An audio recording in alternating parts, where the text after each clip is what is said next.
Hello friends, आप सभी को राधे राधे। तू इंसान है अवतार नहीं, गिर उठ चल दौड़ फिर भाग, क्योंकि जीवन संक्षिप्त है, इसका कोई सार नहीं। तो फ्रेंड्स, इसी मोटिवेशन के साथ आज हम 3 दिसंबर की करंट अफेयर देखेंगे, साथ में स्टैटिक जीके के बेहतरीन प्रश्न देखेंगे जो कि आपके लिए बहुत ही हेल्पफुल रहेंगे। चाहे आपका एसएससी रेलवे का एग्जाम हो या अदर्स एग्जाम हो जो कि गवर्नमेंट से रिलेटेड होता है, उनमें प्रश्न आपको देखने को मिल जाएंगे। तो स्टार्ट करते हैं इसी मोटिवेशन के साथ।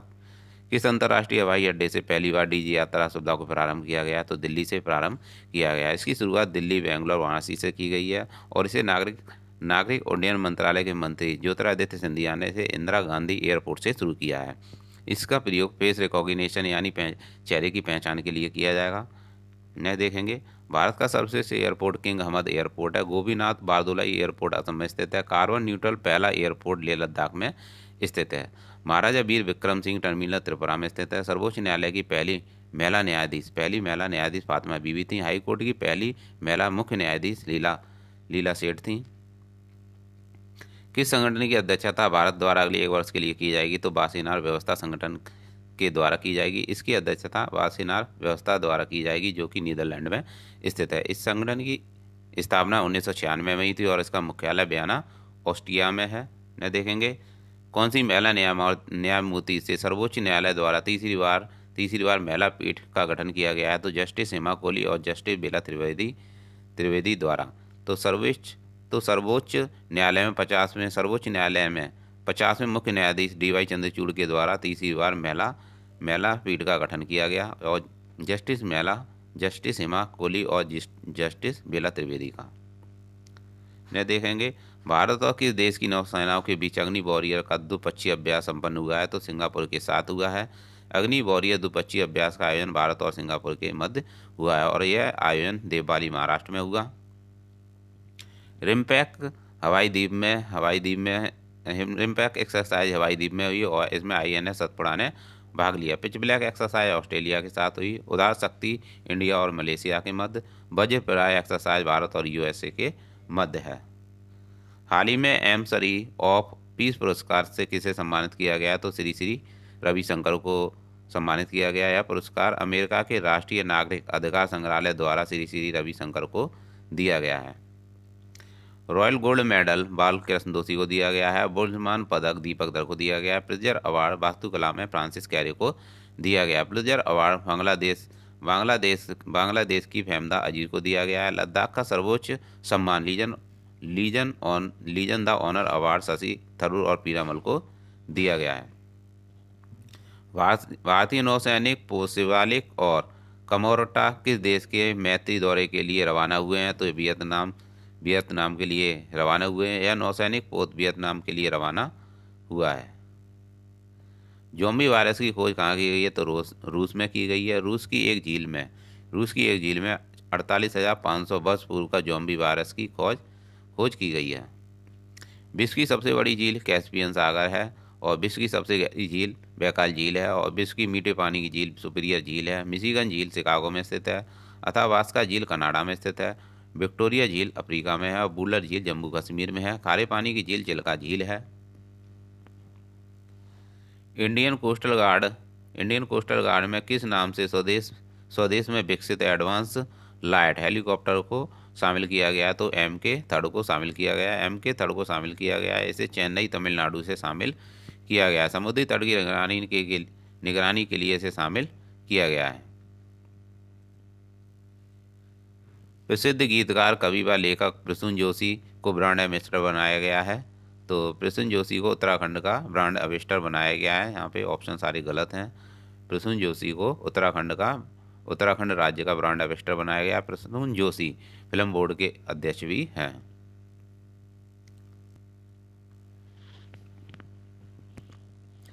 पहला सिलहट सिलचर महोत्सव 2022 के देश के साथ द्विपक्षीय संबंधों को प्रगाढ़ करने के लिए मनाया जा रहा है। तो बांग्लादेश के साथ यह मनाया जा रहा है। यह महोत्सव असम की बराक घाटी में मनाया जा रहा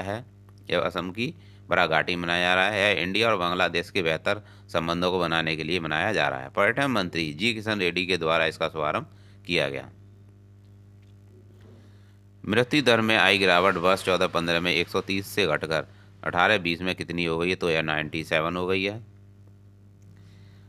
2011 की जनगणना में एकमात्र राज्य जनसंख्या बढ़ने की बजाय कम हुई है नागालैंड है। 2011 की जनगणना के अनुसार जनसंख्या सर्वाधिक केरल की है और न्यूनतम हरियाणा की है। 2011 की जनगणना के अनुसार सर्वाधिक जनघनत्व बिहार का है और न्यूनतम अरुणाचल प्रदेश का है। 2011 की जनगणना के अनुसार सर्वाधिक साक्षरता केरल की है और न्यूनतम बिहार की है। 2011 की जनगणना के अनुसार सर्वाधिक जनसंख्या उत्तर प्रदेश की है और सबसे कम सिक्किम की है। हाल ही में सेबी द्वारा बीएसई का मुख्य कार्यपालक अधिकारी किसे नियुक्त किया गया है? सुंदरबन राममूर्ति को किया गया है। निफ्टी किसका सूचकांक है? एएसई का है। और राकेश झुंझुनवाला का निधन हो गया, वह उनका संबंध स्टॉक मार्केट से था। गोवा को किस संविधान संशोधन द्वारा अलग राज्य का दर्जा दिया गया था, अलग राज्य बनाया गया था? 1987 में इसकी स्थापना हुई थी और 56वें संविधान संशोधन के द्वारा ऐसे अलग राज्य बनाया गया था। सिगमो फेस्टिवल गोवा से संबंधित है। सिगमो फेस्टिवल गोवा का है। सरहुल फेस्टिवल झारखंड का है। रेबीज मुक्त राज्य गोवा है और गोवा ही हर घर जल वाला राज्य प्रमाणित है। अंतर्राष्ट्रीय लूसोफोन महोत्सव का आयोजन कहाँ किया गया है? तो इसका आयोजन गोवा में किया गया। पुर्तगाली भाषा बोलने वाले देशों के समूह को लूसोफोन कहा जाता है। इसका आयोजन गोवा में किया जा रहा है 3 से 6 दिसंबर तक। इसे विदेश मंत्रालय और भारतीय सांस्कृतिक संबंध परिषद ने मिलकर इसका आयोजन किया है। भारत द्वारा G20 के कौन से शिखर सम्मेलन की अध्यक्षता का कार्यकाल दिसंबर माह से प्रारंभ हुआ है? तो 18वां। G20 का निर्माण 1999 में हुआ था। इसमें 19 देश शामिल हैं और इसकी 17वीं बैठक 2022 में इंडोनेशिया में हुई थी और इसकी 18वीं बैठक 2023 में इंडिया में होगी। G7 2022 की अध्यक्षता जर्मनी ने की। ब्रिक्स 2022 की अध्यक्षता चीन ने की। बिम्स्टेक 2022 की अध्यक्षता कोलंबो यानी श्रीलंका ने की थी और G20 2023 का शेरपा अमिताभ कांत हैं।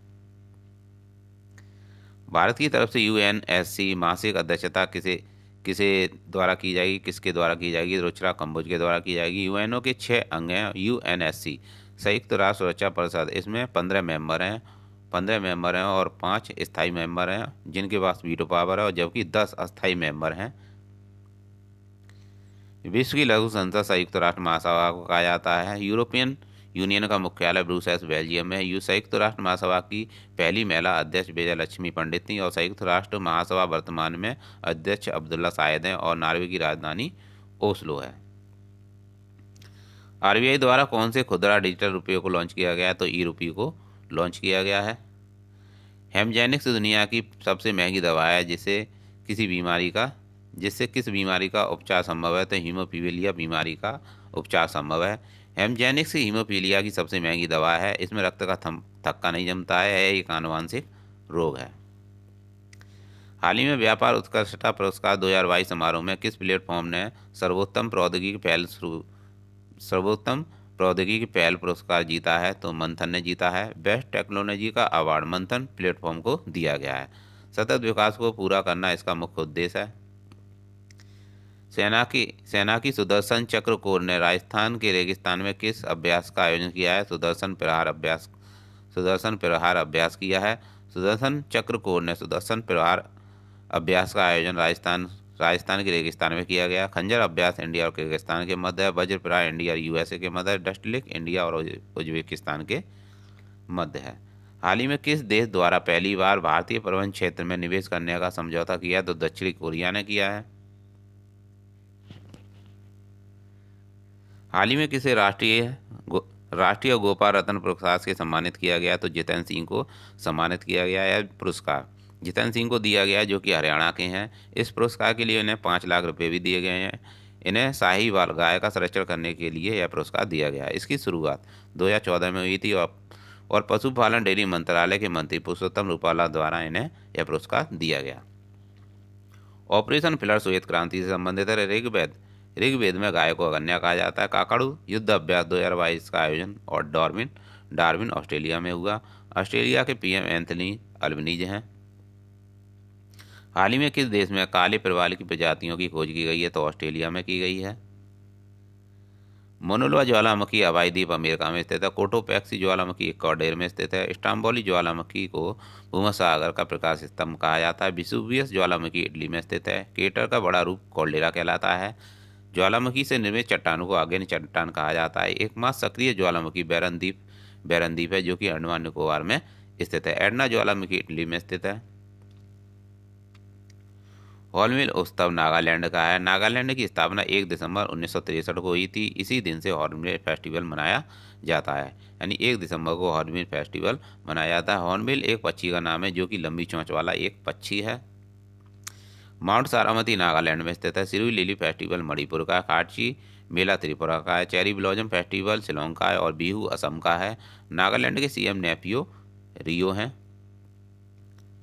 हाल ही में वर्ष 2022 के लिए विश्व एड्स दिवस 2022 की थीम क्या है, तो कैलाश समानता है। 1 दिसंबर को विश्व एड्स दिवस मनाया जाता है। इसकी शुरुआत 1988 में हुई थी और इसकी थीम इक्वलाइज यानी समानता स्थापित करना है। रेड रिबन इसका प्रतीक है। इसका उद्देश्य बीमारी को कंट्रोल करना है। एड्स की full form acquired immuno deficiency syndrome है। इसके लिए एलिसा टेस्ट होता है और कैंसर की स्टडी को ऑन्कोलॉजी कहा जाता है। ने देखेंगे वायु एक महत्वपूर्ण जीवन शक्ति सुमंगलम पंचमहाभूत सम्मेलन श्रृंखला का आयोजन किस राज्य में किया गया? उड़ीसा में किया गया।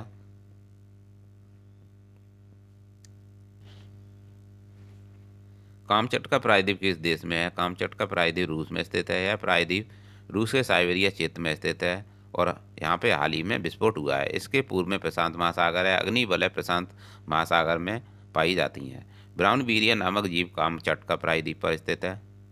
कामचटका प्रायद्वीप पर ही पाया जाता है। हाल ही में विश्व स्वास्थ्य संगठन ने मंकी पॉक्स का नाम बदलकर एमपॉक्स कर दिया है। भुखमरी सूचकांक भारत की 107 है। अब्दुल लतीफ राशिद इराक के राष्ट्रपति हैं। टीबी का रोग कारक जीवाणु को कहा जाता है। टीबी का टीका बीसीजी है और पब्लिक अफेयर्स इंडेक्स में शीर्ष पर हरियाणा है। विश्व खाद्य दिवस 16 अक्टूबर को मनाया जाता है। भूपेंद्र सिंह का हाल ही में निधन हो गया। वह किस क्षेत्र से थे? वह एक गीतकार थे। उपराष्ट्रपति चुनाव 2022 के लिए विपक्ष का उम्मीदवार मार्गरेट अलवा थे। यूपीएससी के सदस्य के रूप में पद और गोपनीयता की शपथ राजगोपाल को दी गई है और श्रीलंका के नए राष्ट्रपति के रूप में रणनील विक्रमसिंघे को नियुक्त किया गया है। श्रीलंका के नए प्रधानमंत्री दिनेश गुणवत्ते हैं और श्री नर सिंह भाई पटेल का निधन हो गया है। वह एक स्वतंत्रता सेनानी थे। दीपेश वान का निधन हो गया। वह अभिनय से संबंधित है। उनका संबंध अभिनय से है। विश्व बैंक का मुख्य अर्थशास्त्री इंद्रमित गिल को बनाया गया है। वोडाफोन आइडिया के नए सीईओ अक्षय मुंद्रा को बनाया गया है। शेख अहमद नवाक अल अहमद अल सबा नए प्रधानमंत्री बने हैं कुवैत के। सुशोभन बंदोपाध्याय का निधन हो गया है। उनका संबंध चिकित्सा से है और राष्ट्रीय परिवार नियोजन शिखर सम्मेलन 2022 की अध्यक्षता डॉक्टर भारती प्रवीण पवार ने की है। अतुलानंद गोस्वामी का 87 वर्ष की आयु में निधन हो गया। वह एक लेखक थे। हाल ही में रसिक दुबे का निधन हो गया। वह उनका संबंध अभिनय से है। और हाल ही में नितिन गडकरी ने भारत के किस राज्य में 6 राष्ट्रीय राजमार्ग परियोजनाओं का उद्घाटन शिलान्यास किया है? तो मध्य प्रदेश में किया है। प्रेस सूचना ब्यूरो के प्रधान महानिदेशक का पदभार किसने ग्रहण किया है? सत्येंद्र प्रकाश ने किया है। दिल्ली के नए पुलिस आयुक्त संजय अरोड़ा बने हैं और भारत तिब्बत सीमा पुलिस का अतिरिक्त प्रभार डॉक्टर सुजय लाल थोसन को दिया गया है। हाल ही में किसे नया केंद्रीय सतर्कता आयुक्त हाल ही में सुरेश पटेल को नियुक्त किया गया है। हाल ही में जॉनी पेमचौन का निधन हो गया। उनका संबंध फुटबॉल से है।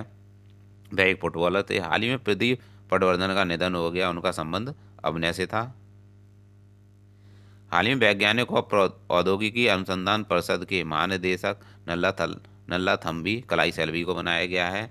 किसे भारत के 49वें मुख्य न्यायाधीश उदय उमेश ललित थे और वर्तमान में डीवाई चंद्रचूड़ हैं। 68वें राष्ट्रीय फिल्म पुरस्कार 2020 में सर्वश्रेष्ठ फिल्म का पुरस्कार तानाजी को दिया गया।